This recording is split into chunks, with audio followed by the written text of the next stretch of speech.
What's up, everybody? Welcome to More Trades. Welcome to another episode of In Depth TA.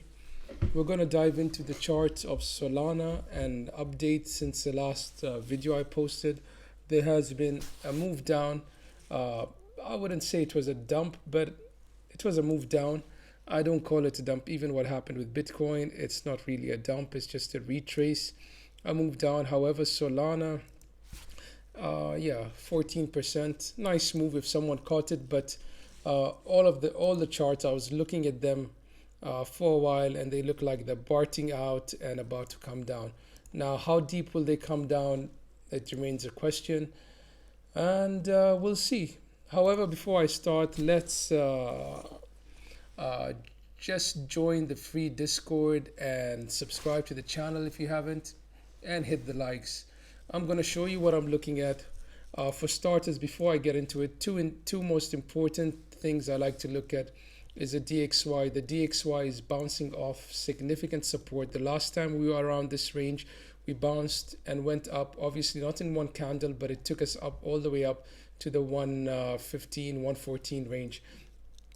Another thing I want to look at, this time may be different, but we are talking about the VIX. The VIX usually a lot of times bounces off this zone and goes to the 30 range. This is a very low zone. So when the VIX is very low, essentially it is time to say, okay, it's time to short. This tells you that this is the volatility index for the S&P 500, and it tells you that there are a lot of people are leaning more into puts than calls, meaning people are more leaning into shorting the S&P than buying the S&P or longing it. And that will affect Bitcoin because Bitcoin is affected by the S&P and the tech stocks like the US 100 and all of these. The US 100 has been struggling at the POC for 1, 2, 3. This is the fourth day we're getting rejected. We could have this kind of move down or this kind of move down, taking us to the value area low at 10766, which we were at this level on the 5th of January. Now, where was Solana on the 5th of January? That's how we do it. Try to make confluence and try to relate it. 5th of January. 5th of January, Solana was pulling back slightly, and it pulled back ever so slightly. We were at 12. We pulled back. We went down. When that went down to 11 to 10 to the sorry, what was that? 10.7, I believe. We went down from this high to about this low, about 8% possibly. But now let's look at Solana on a wave count perspective. This could have been done, and we're coming down for a fourth wave. And if we're coming down for a fourth wave, then essentially this could be our third. From down here to up here, this was our third wave, and we came all the way down to the 0.5 fib. That tells me that's a very good retracement, significant. If we drop below it, then it's probably not a fourth. But since we're holding it, this is the deepest I would like the fourth wave to go to. The waves in Solana are a bit different. If we say this was 3, 4, 2, 1, yeah, if we say it was a 1, 2, then we had another 1, 2, 3, 4, and another 5 to complete a third. Then we'll have the big 4 and a 5. So essentially, we had a big 1, 2, a small 1, 2, 3. We need a 4 and a 5 just to complete this third wave. So this is what I'm talking about. This is in the big count. We had a 1, 2, then we had a small 1, 2 that should give us a third wave that gets all the way somewhere here, possibly fourth and fifth. In this third wave, we had a 1, 2, 3, possibly a 4, and possibly a 5 that will bring us here, and that will complete the third wave. And then we'll come down for another fourth, which will be slightly deeper, possibly, I'm not sure, than a 5. But at the moment, this retracement looks like we did the retracement of the 4, and we may be going for a 5. Now, I can project to you where this fifth wave can go. It's not that difficult to take a trend-based fib from the beginning of the third wave, not this small third, the beginning of the big third, which was down here, to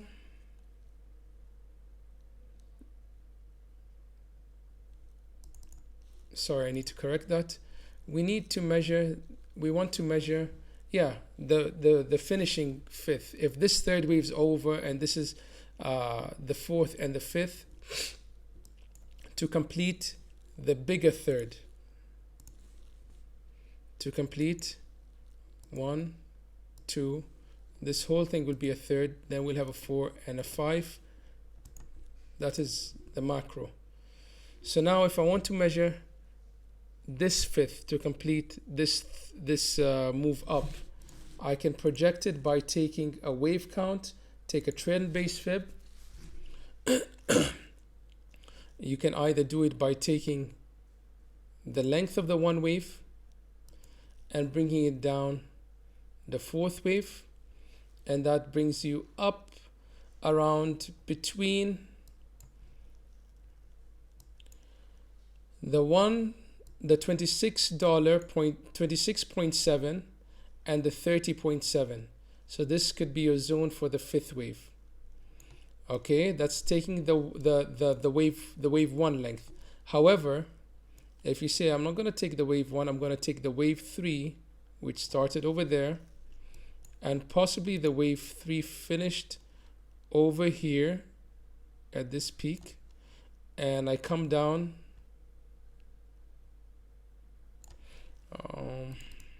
yeah, I take it from the wave 3 that started over here and then take it to the peak of wave 3 over here, and then you bring it to the low of wave 4 and you look at the 0.618, which is at 27.9, and the 1-to-1 extension at 32. So at around the 20, I would say around the 27 to 32, $33, Solana's next probable target, if we are counting this right, we could be anywhere between the $27 and $33. That's for Solana. That's the targets to the upside. Now, if we want to see confluence, what do we have between the $27 to $33? Looking left, we have some kind of consolidation. Remember, this is the 4-hourly, so you'd have more candles on the hourly at around the 23, and that's why we were struggling at the 23. Next zone is the 27.9. We have a wick that takes us up all the way to 31. That would be a good zone. Liquidity grab, we do something like this. We go all the way up, spike up slightly above, and come down. Do something like this, some kind of failed auction, another spike up, then maybe continue lower for that bigger wave 4. And once we get that top over there, we can see where the wave 4 can go, then we go up for a bigger wave 5. That is only if the overall market is moving upside, to the upside. Otherwise, if everything's moving down, then Solana wouldn't stand a chance. I doubt it. Now to the downside, I still had those levels that I talk about between the $5 to $7 for Solana. They could be invalidated, but so far I have them. I moved them from my chart at the moment for clarity of the chart because it's so cluttered. Yeah, $5 to $7 to start with, the $8 to $9, which last time we wicked under the $8, but $5 to $7 was my next zone. Now, how can this be bearish? We can have an A, a B, and this could be a C, or WXY, or it could be an ABC. So if this was the beginning of A to the low of B, I mean the C has extended well above the 1.618, but we got below it, and that could be an extension for a C wave. That can still be a C wave. That's very possible. There are different ways of counting it bearishly. You could say different stuff.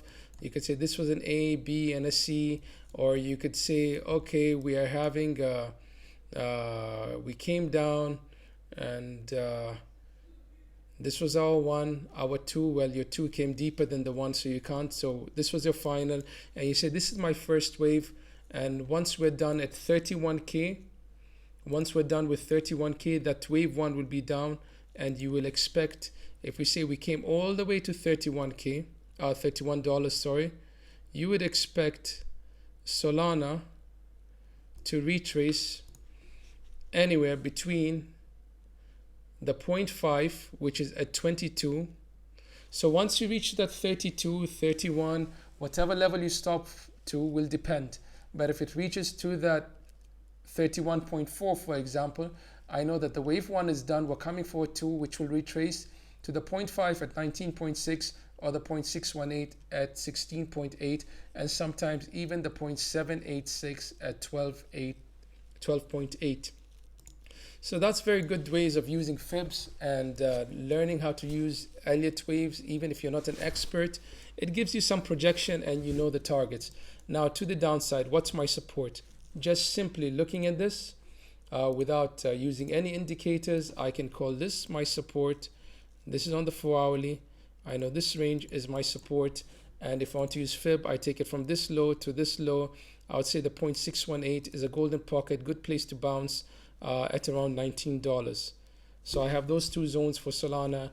If they hold, it's fine. But I gave you the support zone already of retracement.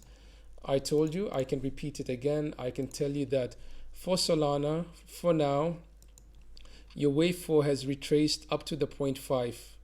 You don't want to get lower than, that 1, 2. Yeah, we have a 1, 2. This is another 1, 2, 3. So my wave 3, essentially, this wave 4 of the micro has retraced as much as a wave 5, a wave 4 should retrace 20.310. The retracement was 20.246, give or take. So this is the max. If it goes lower, then you might be having something else. You may need to consider discount. But this would be a point where most traders might enter as support, a good place to buy, and ride it to the upside if we're going for a wave 5. So ride it now, and hopefully you get to that $30 if it gets there. But the wave 3 was quite big. I doubt a wave 5 will be as extended, but you never know. So if, for example, we finished that wave 1 that I was talking about and we're coming down for a deeper wave 2 to the $19, that could be a possible high probable entry at those levels that I gave. It could be, not financial advice, but if you enter in a wave 2 and you believe this is the bull market, then you may not see that level for a long time. That will be the bottom of wave 2. Next wave is a bigger wave 3 and 4 and 5. Then we'll retrace and we continue higher. All right, that's all my update for Solana. Before I go, please smash the likes and subscribe to the channel. Join the free Discord. More trades. I'm out.